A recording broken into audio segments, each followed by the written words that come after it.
studying ancient warnings, one would find it difficult to overlook writings from the Bible, which shockingly provide warnings of a worldwide devastation and also hint to a pole shift occurring, described as taking place before what most people refer to as Armageddon, a worldwide war for resources and survival.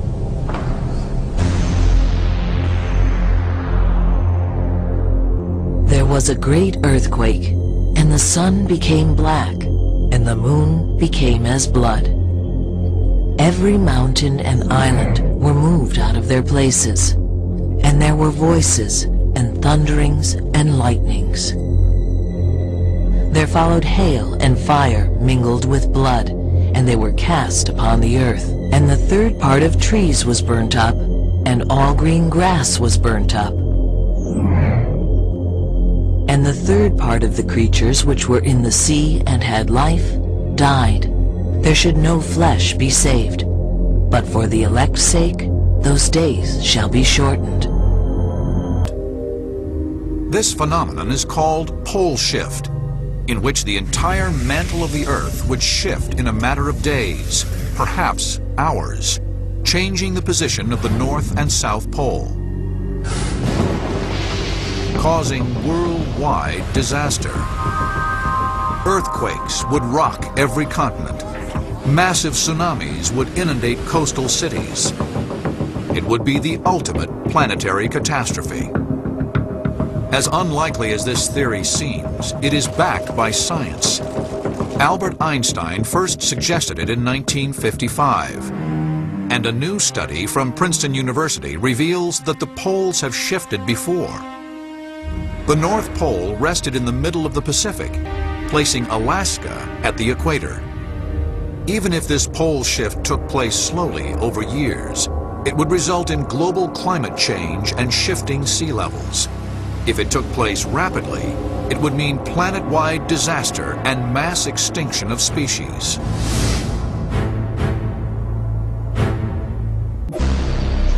One man seemed to believe so, one of the most well-known and respected scientists in modern history, Albert Einstein. One can hardly doubt that significant shifts of the crust have taken place repeatedly and within a short time. In the polar region, there is a continual deposition of ice, which is not symmetrically distributed about the pole. The Earth's rotation acts on these unsymmetrically deposited masses and produces centrifugal momentum that is transmitted to the rigid crust of the Earth. The constantly increasing centrifugal momentum produced in this way will, when it has reached a certain point, produce a movement of the Earth's crust over the rest of the Earth's body, and this will displace the polar regions toward the equator.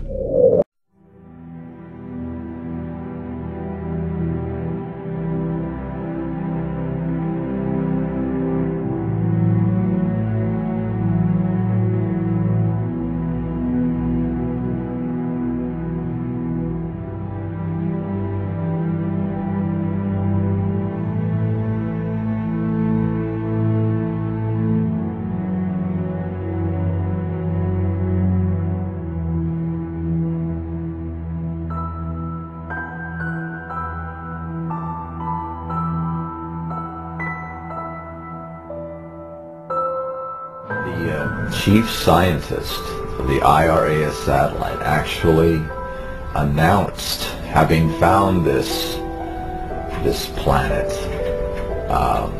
December 30th, 1983. It was picked up by 6 dailies. It made the Washington Post as one of those daily newspapers that picked it up. Very quickly thereafter, they wanted to make sure people understood that it was a mistake.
verse 15 of chapter 10 of Matthew. Assuredly I say unto you, Jesus said, it will be more tolerable for the land of Sodom and Gomorrah in the day of judgment than for this city.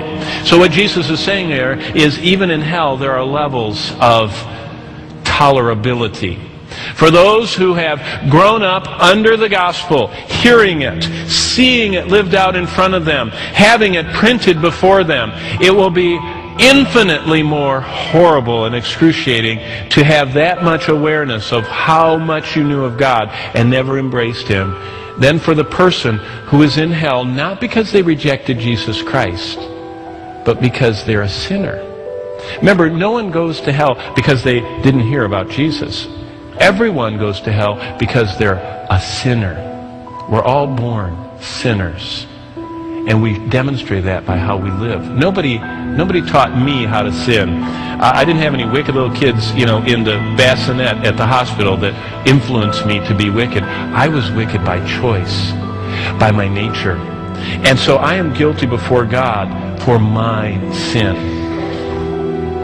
And so Jesus said it's going to be more tolerable for the land of Sodom and Gomorrah, that's a.k.a. land of homosexuality and bestiality and sinful, grotesque licentiousness, which is what they were characterized by. It'll be more tolerable for those than for the people who had the light of the gospel upon them.